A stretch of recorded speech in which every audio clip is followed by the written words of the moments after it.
नमस्कार दोस्तों, कैसे आप लोग। आशा करते हैं कि आप लोग अच्छे होंगे और अच्छे से पढ़ाई मेहनत से पढ़ाई कर रहे होंगे। ठीक है, तो हम लोग जो इतिहास का जो चैप्टर शुरू किए थे, उपनिवेशवाद 10वां चैप्टर था, 12th का चल रहा है क्लास। तो जो 10वां चैप्टर था उपनिवेशवाद, उसी को हम लोग आगे कंटिन्यू करते हैं। और जो आज हम लोग पढ़ेंगे वो पूरे इस चैप्टर का और पूरे आधुनिक भारतीय इतिहास का एक महत्वपूर्ण टॉपिक होगा, जिसका नाम है प्लासी की लड़ाई। क्या है? प्लासी की लड़ाई। चलिए समझिए।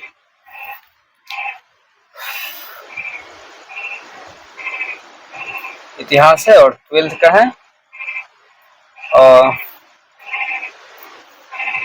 चैप्टर का नाम क्या है? उपनिवेशवाद।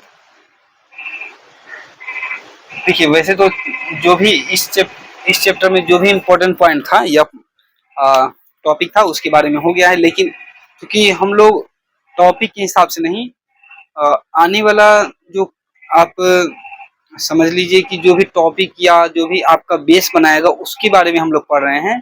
प्लासी की लड़ाई एक प्रकार से मोड़ है ना। मोड़ क्या है कि ये पूरे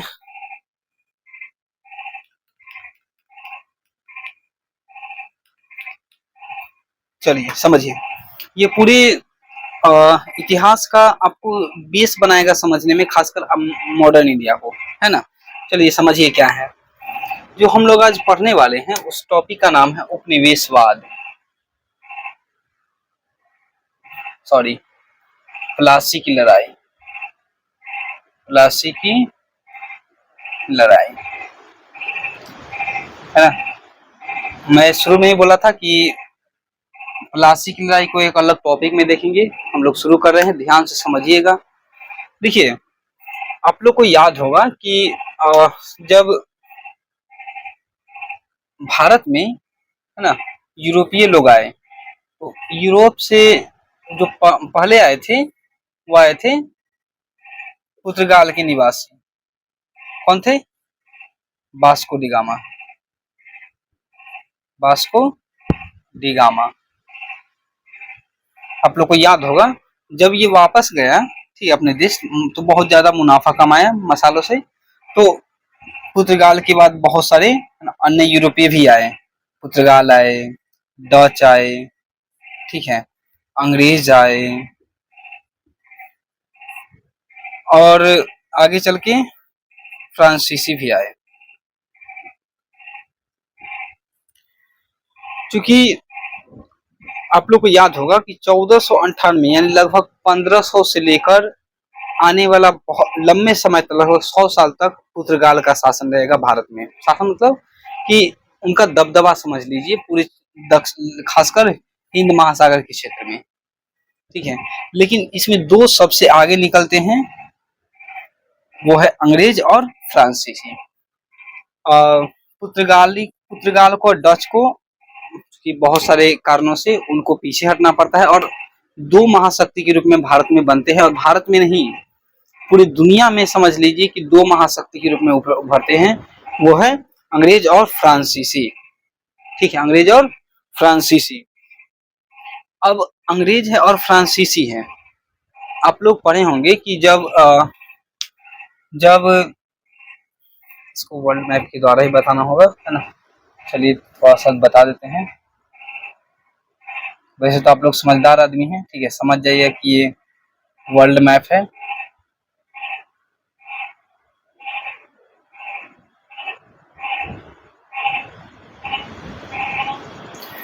आप लोग को याद होगा कि उत्तरी अमेरिका में भी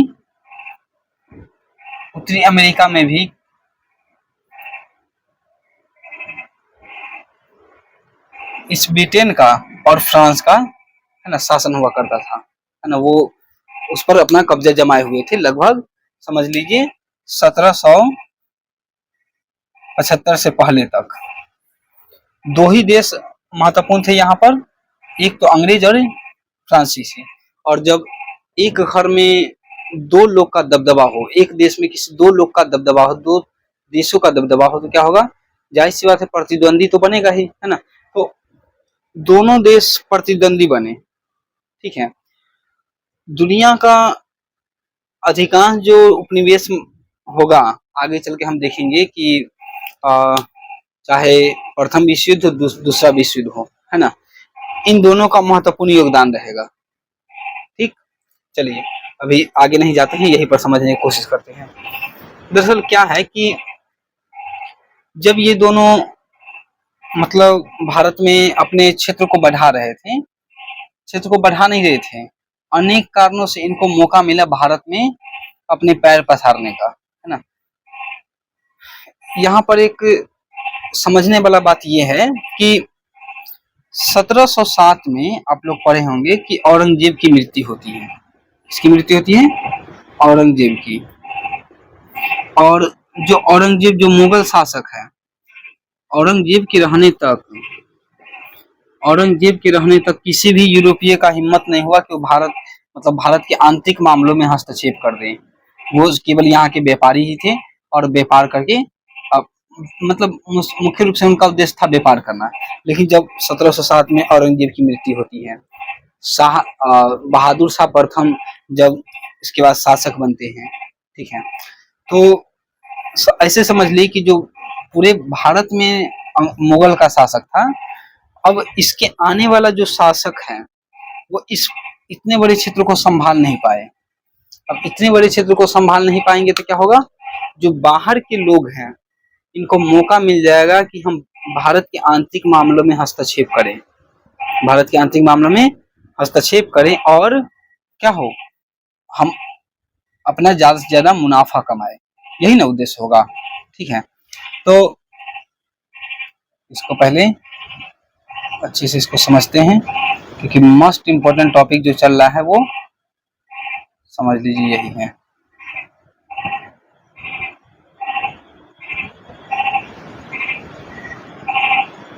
हालांकि आप लोग समझदार आदमी हैं, समझ जाइएगा ये भारत का ही मैप है।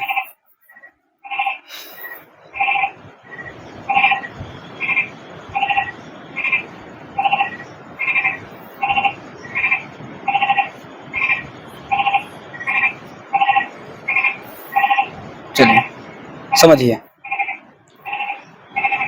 जब तक औरंगजेब का शासन था, किसी भी यूरोपीय का हिम्मत नहीं था कि भारत में अंदर आंतरिक मामलों में हस्तक्षेप करे और फिर वहां के स्थानीय मामलों में हस्तक्षेप करें। लेकिन जब औरंगजेब की मृत्यु होती है 1707 में जब औरंगजेब की मृत्यु होती है, तो औरंगजेब की मृत्यु के पश्चात हम देखते हैं कि इन सब को मौका मिलता है कि भारत के आंतरिक मामलों में हस्तक्षेप कर सके। ठीक, तो एक फ्रांस के एक गवर्नर था, है ना, जिसका नाम था डुप्ले। क्या नाम था? डुप्ले। डुप्ले के माइंड में ये आया कि भारत के जो शासक है, मतलब मुगल शासक तो कमजोर हो चुका है, लेकिन मुगल शासक के कमजोर होते ही बहुत सारे क्षेत्रीय राज्य है ना बनने लगे, या जो मुगल के अधीन रहते थे वो अब स्वतंत्र व्यवहार करने लगे। जैसे बंगाल में जो थे वो नवाब, है ना, आगे पढ़ेंगे सिराजुद्दौला, है ना, मुर्शिद कुली खां, अलीवर्दी खां, बंगाल के बाद अवध, ये सब क्षेत्रीय राज्य हैं। मुगल शासक के कमजोर होते ही ये सब क्या करने लगे? स्वतंत्र रूप से व्यवहार करने लगे। यहाँ है मैसूर, ये है क्षेत्र पंजाब, ठीक है, इधर ये क्षेत्र है जाट, इधर है राजपूत। ये समझना बहुत जरूरी है क्योंकि ये पूरा कंसेप्ट बनाता है। ठीक है, आइए एक एक करके पहले समझ लेते हैं थोड़ा सा, तब हम लोग आगे बढ़ते हैं। इधर आप लोग सुने होंगे मराठा का नाम,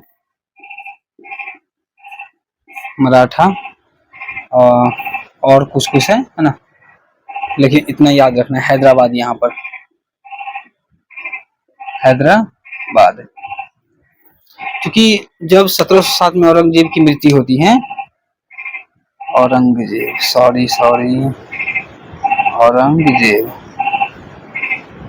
जब औरंगजेब की मृत्यु होती है तो जो भी मुगल शासक होंगे वो कमजोर होंगे। तो इस कमजोरी का फायदा उठाकर भारत में छोटे छोटे क्षेत्रीय राज्य जो मुगलों के अधीन थे वो अब स्वतंत्र रूप से व्यवहार करने लगे, है ना। इसका मतलब हुआ कि अब वो मुगल से, मतलब जो मुगल के अधीन थे वो बोले कि अब हम स्वतंत्र रहेंगे, है ना।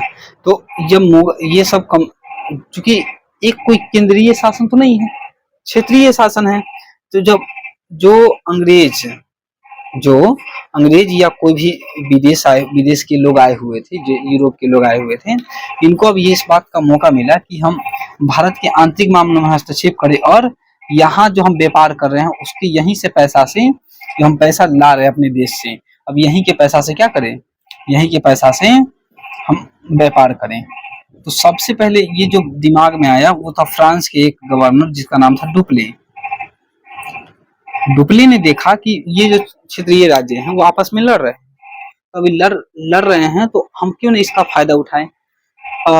इसी बीच हम देखते हैं कि चूंकि फ्रांस और अंग्रेज में ध्यान से सुनिएगा, बहुत इंपॉर्टेंट टॉपिक चल रहा है। अगर इस बात को आप समझ जाएंगे ना तो आने वाला जो मॉडर्न इंडिया का क्लास होगा या जो आगे टॉपिक होगा अब आसानी से जोड़ पाइएगा, ठीक है। तो जो अंग्रेज है और फ्रांस है दोनों में प्रतिद्वंदी था, है ना। ये तो यूरोप से ही चलता आ रहा था। अब जो ये प्रतिद्वंदी है तो इसी, क्योंकि डुप्ले इस बात को सोच लिया था कि हम आपस में इसको लड़ाकर यहाँ क्या करेंगे, आपस में हम इसका फायदा उठाएंगे लड़ाकर, ठीक है। यहाँ पर एक राज्य है छोटा सा कर्नाटक। क्या हुआ था कि कर्नाटक में इन दोनों के बीच 3 युद्ध हुआ था। कर्नाटक युद्ध के इसके नाम से जानते हैं, कर्नाटक युद्ध, है ना। कर्नाटक युद्ध के नाम से जानते हैं इसको। कब कब हुआ है, हालांकि ये तो एक प्रकार समझिए बैकग्राउंड है प्लासी की लड़ाई का। तो अभी क्या है, प्लासी की लड़ाई। तो 3 युद्ध हुआ था, 1744 से लेकर 48 तक पहला, दूसरा हुआ था 1754 से लेकर 55-56 तक हुआ था, ठीक है। और तीसरा जो हुआ था 1758 से लेकर 65 तक। किसके इसके बीच हो रहा है ये कर्नाटक युद्ध ये हो रहा है फ्रांस और अंग्रेज के बीच भारत की धरती पर, ठीक है। क्यों हो रहा है, पहले में था कि यूरोप में ऑस्ट्रिया के उत्तराधिकार का मुद्दा था। तो ऑस्ट्रिया के उत्तराधिकार के मुद्दे को लेकर ये बोल रहे थे कि हम अपना उत्तराधिकार बैठाएंगे, ये बोल रहे थे हम अपना उत्तराधिकार बैठाएंगे। इसी बात को लेकर जब यहाँ यूरोप में चिंगारी उठी तो ये आपस में यहाँ लड़ने लगे, क्योंकि ये दोनों का व्यापारी केंद्र कर्नाटक में हुआ करता था, अंग्रेज का फ्रांस का, ठीक है। तो जब 1744 से 48 के बीच उस समय डुप्ले ने नीति बनाया था कि भारत के आंतरिक मामलों में हस्तक्षेप करे, तो इसी बात को लेकर फ्रांस में और अंग्रेज में क्या होने लगी, आपस में लड़ाई होने लगा। 48 में जाकर समाप्त हुआ। एक्सला-शापेल की संधि हुआ था, उतना ध्यान में नहीं रखना है। फिर वो दोनों आपस में लड़ने लगे, एक हैदराबाद का और एक कर्नाटक के उत्तराधिकार का मुद्दा था। उत्तराधिकार का मतलब अगला शासक यहाँ का कौन बैठेगा। तो ये चाह रहे थे हम अपना आदमी बैठाए, ये चाह रहे थे हम अपना आदमी बैठाए। जाहिर सी बात है, अगर 2 पुत्र हैं बोलेंगे कि हम अगर बैठाएंगे तो हम अपना फायदा देखेंगे, हम अगर बैठाएंगे तो हम अपना फायदा देंगे। तो ऐसे में फिर से लड़ाई होती है। देखते हैं कि यहाँ है ना पुडुचेरी की एक संधि होता है, और पुडुचेरी बोले हैं क्या था, आप लोग बताइएगा, है ना, कमेंट में कि क्या था। तो संधि होता है, लेकिन इसका भी कोई ज्यादा प्रभाव नहीं पड़ता है। लेकिन अब ये बात सामने आने लगा था कि अगर हम आपस में इसको लड़ाएंगे, ठीक है, तो हम इस सब को लालच देकर अपने कंट्रोल में कर सकते हैं। ये बात अंग्रेज जल्दी समझ गए थे, ठीक है। आप लोग को याद होगा कि 1760 के आसपास यहाँ उत्तरी अमेरिका में सप्तवर्षीय युद्ध हुआ था दोनों के बीच में, फ्रांस और अंग्रेज के बीच में। तो इस युद्ध का प्रभाव यहाँ पर भी देखने को मिला और यहाँ पर भी युद्ध शुरू हो गया। तो देखिए इस समय तक लगभग जो अंग्रेज के गवर्नर हैं वो हैं Robert Clive, Robert Clive. Robert Clive इस बात को जल्दी समझ गया कि ये जो शासक जो लोग हैं, अगर इन लोग को अगर आपस में लड़ा दिया जाए तो हम अपना फायदा देख सकते हैं, हम इन पर शासन कर सकते हैं। डुप्ले की पहली नीति थी, लेकिन डुप्ले जो जो था उसको फ्रांस की सरकार ने वहां बुला लिया था, है ना। तो डुप्ले तो चला गया, लेकिन बच गया रॉबर्ट क्लाइव। अब रॉबर्ट क्लाइव चूंकि 2 यहाँ पर युद्ध जीत चुका है, और अगली है प्लासी का। अगला घटना क्या है? प्लासी का। प्लासी की लड़ाई का ये पृष्ठभूमि है, समझ लीजिए, ठीक है। देखिए, आप लोग मुगल शासक के बारे में पढ़े होंगे। मुगल कमजोर क्यों हुआ, या मुगल का पतन क्यों हुआ? तो जो औरंगजेब है, औरंगजेब की मृत्यु के बाद हम देखते हैं मुगल धीरे धीरे कमजोर होने लगता है। अगर मुगल शासक अगर मजबूत रहता औरंगजेब की तरह, तो इन सब में हिम्मत नहीं था कि हम भारत में अंदर प्रवेश कर जाए और फिर हम भारत के क्षेत्रीय राज्यों को हराकर वहां से जीते, ठीक है। तो अगर चूंकि यहाँ पर बार बार हम देखते हैं कि और जब औरंगजेब की मृत्यु होती है, मुगलों का धीरे धीरे पतन होने लगता है, मुगल कमजोर होने लगता है, तो हम देखते हैं कि ये सब आपस में लड़ने लगते हैं, है ना, आपस में। बंगाल चूंकि एक बहुत बड़ा क्षेत्र था, हम पहले भी बता चुके हैं कि बंगाल एक बहुत बड़ा उपजाऊ क्षेत्र था, बहुत ज्यादा संसाधन संपन्न क्षेत्र था, इसलिए अंग्रेज चाह रहे थे कि हम यहाँ से किस तरह से इस पर कब्जा करें। इसी कड़ी में रॉबर्ट क्लाइव ने दिमाग लगाया कि क्यों ना हम आपस में इन लोग को लड़ा दिया जाए और मतलब कब्जा किया जाए, खासकर बंगाल वाले क्षेत्र में। तो अब बंगाल का जो लड़ाई, बंगाल मतलब प्लासी की जो लड़ाई है, अभी यहाँ की पृष्ठभूमि तैयार हो चुकी है ना। तो अभी हम लोग देखते हैं कि प्लासी की लड़ाई की क्या मतलब क्या क्या घटना हुई है, और उसके बारे में थोड़ा सा बात करते हैं। चलिए ध्यान से समझिएगा, बहुत सारे टॉपिक को चूंकि यहाँ पर जुड़ा हुआ है, तो हो सकता है आपको समझने में थोड़ा सा दिक्कत हो, लेकिन आप ध्यान से सुनिएगा तो समझ में आ जाएगा, ठीक है। चलिए समझिए प्लासी की लड़ाई। प्लासी की लड़ाई कब हो रहा है? ये हो रहा है 23 जून 1757 को। बंगाल के उस समय नवाब हैं सिराजुद्दौला।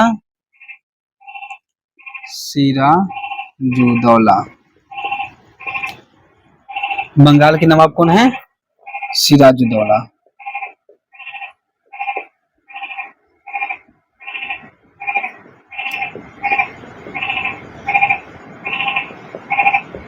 बंगाल के नवाब है उस समय सिराजुद्दौला, और सिराजुद्दौला की जो सेनापति हैं, सेनापति उनका नाम है मीर जाफर।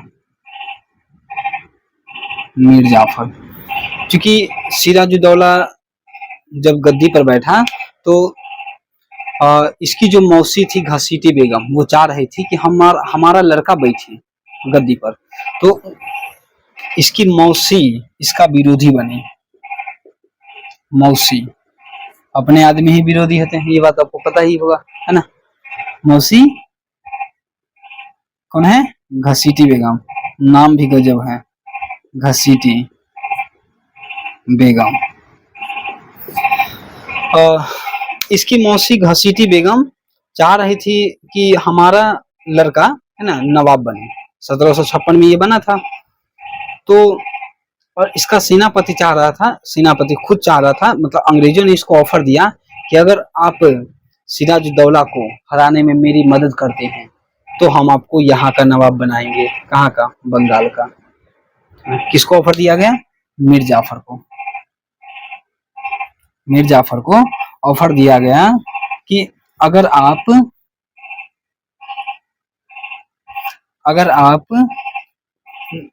इस सिराजुद्दौला को हराने में मेरी मदद करते हैं तो हम आपको क्या करेंगे? हम आपको नवाब बनाएंगे। तो आप समझ गए होंगे कि ये सारे के सारे एक तरफ हैं, हालांकि ये इसी के तरफ हैं। जब लड़ाई होगा तो जो सेना है, जब तक सेनापति नहीं कहेंगे, मतलब मीर जाफर नहीं कहेगा, तब तक आगे अंग्रेजों को कैसे मतलब लड़ाई में सेना आगे बढ़ेगा, है ना। तो एक तरफ अंग्रेज है और दूसरी तरफ सिराजुद्दौला, सिराजुद्दौला, और इसका सेनापति कौन है, मीर जाफर। कहा जाता है कि जब 10 जून को दोनों आमने सामने थे, तो अंग्रेजों ने चूंकि पहले इसको इससे हाथ मिला लिया था, इसके सेनापति से, सेनापति ने, मीर जाफर ने आगे सेना को बढ़ने का आदेश ही नहीं दिया। कहा जाता है कुछ घंटों में, मतलब 1-2-3 घंटों में, 2-3 घंटों में ही ये युद्ध समाप्त हो गया और इसको भागना पड़ गया, और आगे चल के इसको मार दिया जाता है, और अंग्रेज मीर जाफर को क्या करता है, बंगाल का नवाब बनाता है। ठीक है, अब चूंकि ये प्लासी की लड़ाई है, और प्लासी की लड़ाई माना जाता है एक प्रकार से झड़प, समझते हैं कि लड़ाई हुआ और आदमी किस तरह से हार गया, है ना।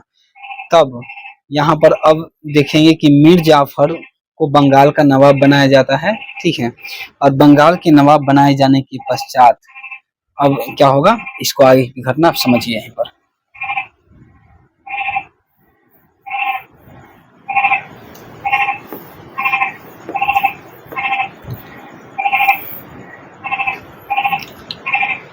अब बंगाल का नवाब कौन है, अब बंगाल का नवाब है, बंगाल का नवाब है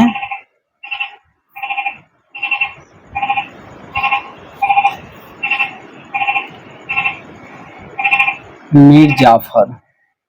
और चूंकि पहले ही मीर जाफर को कहा गया था कि हम आपको नवाब तो बनाएंगे, लेकिन आप मेरे लिए काम करिएगा, तो इसने क्या किया, मीर जाफर ने अंग्रेजों के लिए बंगाल में मुक्त व्यापार कर दिया। मुक्त व्यापार का मतलब आप जाइए, अब आपको कोई टैक्स नहीं लगेगा, बंगाल में व्यापार करिए। अब इसका फायदा उठाकर अंग्रेज यानी ईस्ट इंडिया कंपनी तो व्यापार करती ही थी, इसके साथ साथ उसके कर्मचारी भी खूब व्यापार करने लगे, जगह जगह वसूली वगैरह करने लगे। इससे क्या हुआ कि मीर जाफर 1760 में विद्रोह कर दिया और 1757 में बनाया, और 1760 में विद्रोह कर दिया, तो इसलिए इसको हटा दिया गया मीर जाफर को। ठीक है, और मीर जाफर के बाद एक इसी का है ना रिश्तेदार था, जिसका नाम था मीर कासिम। आप लोग कमेंट करके बताइएगा कि मीर कासिम मीर जाफर का कौन था। मीर कासिम को नवाब बनाया जाता है। जब बंगाल का नवाब मीर कासिम बनता है, तो अंग्रेज भी इससे भी वही अपेक्षा करते हैं कि ये मेरा इशारों पर काम करे। कौन, मीर कासिम। तो ऐसे में मीर कासिम जो है वो इनके इशारों पर, चूंकि इतना सारा है ना पैसा, धन संपदा, उपहार वगैरह लेने लगे कि मीर कासिम को लगने लगा कि ये जो अंग्रेज हमारे देश को लूट रहे हैं। तो इसने उस समय 2-3 काम किए। पहला काम किया कि जो पहले मुर्शिदाबाद है ना बंगाल की राजधानी थी, उसको बदल के मुंगेर ले आया। कहाँ लिया है, मुंगेर, यानी राजधानी परिवर्तन कर दिया। क्यों राजधानी परिवर्तन करने से क्या होगा कि राजधानी अगर परिवर्तन करेंगे तो जो यहाँ केंद्र है अंग्रेजों का, यानी प्रशासनिक, मतलब बंगाल के नवाब का जो यहाँ प्रशासनिक केंद्र है, अब मुंगेर चला जाएगा, तो क्या होगा कि अब अंग्रेजों से दूरी रहेगा, है ना। दूसरा, इसने अपना सेना का पुनर्गठन किया। सेना का पुनर्गठन, सेना का पुनर्गठन किया। सेना का पुनर्गठन का तात्पर्य क्या हुआ कि अब सेना को तैयार करना। ठीक है, और तीसरा जो काम किया, उसने मुंगेर में ही बंदूक के कारखाने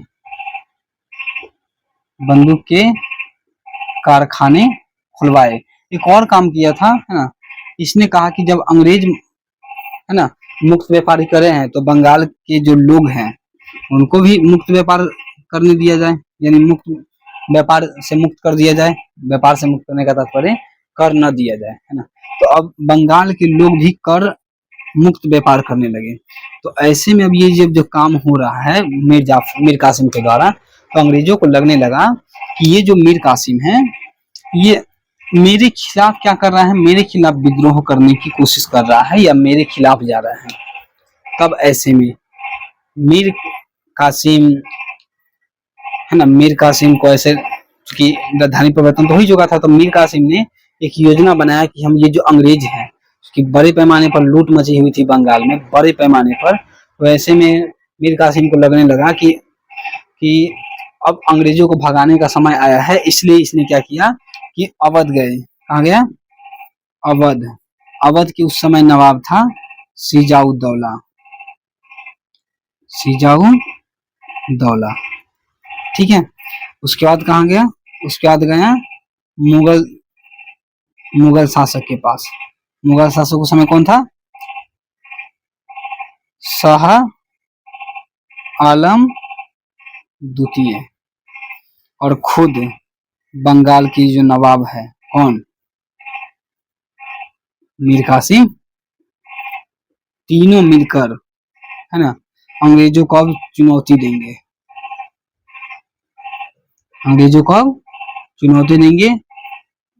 और ये जो लड़ाई होगा, चुनौती मतलब लड़ाई है ना, ये जो लड़ाई होगा दोनों के बीच, मतलब एक तरफ भारतीय राज्य और दूसरी तरफ अंग्रेज, इन दोनों के बीच जो लड़ाई होगा वो होगा बक्सर, बक्सर है ना, बक्सर में।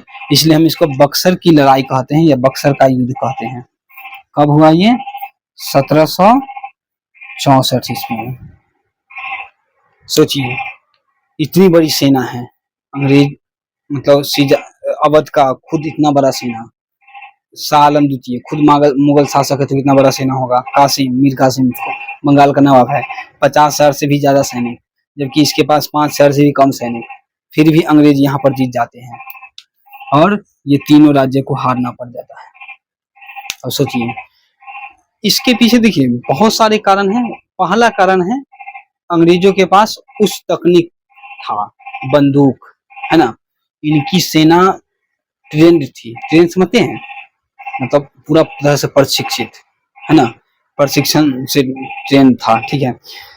अब इस कारण से चूंकि ये सब हार गए थे तो अंग्रेजों को चूंकि जो हारता है उसको संधि करना पड़ता है, जो जीतता है जो भी संधि करे उसको मानना ही पड़ता है हारे वाले राज्य को, ठीक है।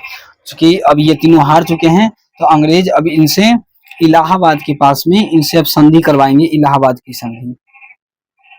कौन सी संधि? इलाहाबाद की संधि, इलाहाबाद की संधि। देखिए क्योंकि पलासी का जो लड़ाई था वो एक झड़प था, लेकिन बक्सर का लड़ाई झड़प नहीं था, वो असली मायने में युद्ध था, क्योंकि ये लड़ाई बहुत लंबे समय तक चला था है ना, और लंबे समय तक चलने के बाद भी ये तीनों हार गए, भारतीय राज्य हार रहे हैं है ना। तब इलाहाबाद की संधि होती है लगभग 12 अगस्त और 16 अगस्त के दिन। अवध के नवाब को कहा जाता है कि चूंकि मेरा इसमें अंग्रेज है ना कहते हैं चूंकि मेरा इसमें बहुत सारा नुकसान हुआ, इसलिए 50 लाख जुर्माना आपको देना होगा, अंग्रेज को देना होगा, अवध के द्वारा दिया जाता है ना। मुगल शासक को 26 लाख रुपया देकर है ना, वार्षिक 26 लाख रुपया देकर कहा जाता है कि अब पूरे भारत में है ना कर मुक्त व्यापार किया जाएगा है ना, यानी सालाना हम देंगे। और जो कासिम है उसको हटा दिया जाता है, बंगाल पर समझ लीजिए कि नियंत्रण स्थापित हो जाता है। क्या होता है? नियंत्रण स्थापित होता है। इलाहाबाद की संधि के समय रॉबर्ट क्लाइव ही था। कौन था? Robert Clive.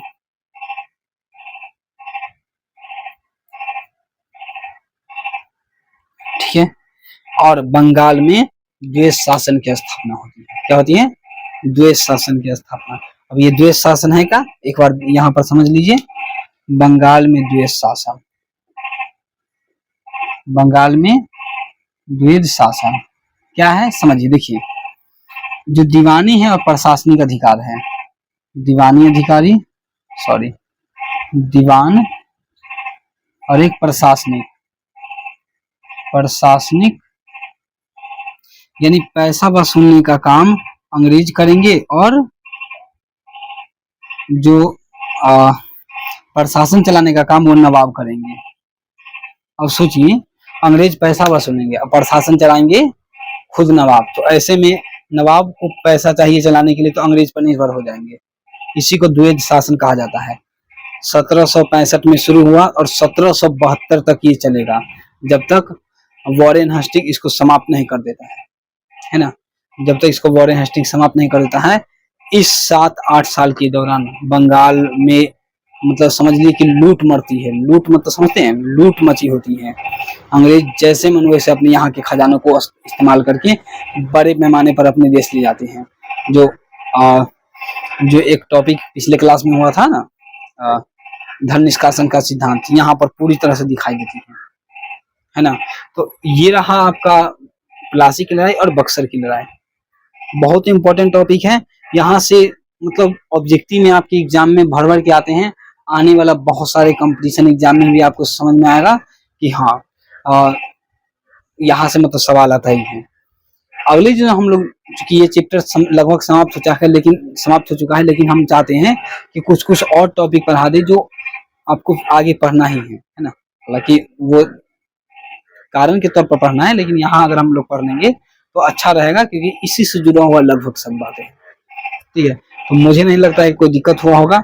अगर कोई दिक्कत हुआ होगा तो पूछिएगा सवाल। कोई अगर समझ में नहीं आता है तो 2-3 बार देख लीजिएगा क्लास को, ठीक है, आपको समझ में आ जाएगा। और जो आपके साथी संग है तो उसको जरूर भेज दीजिएगा। तब तक के लिए आप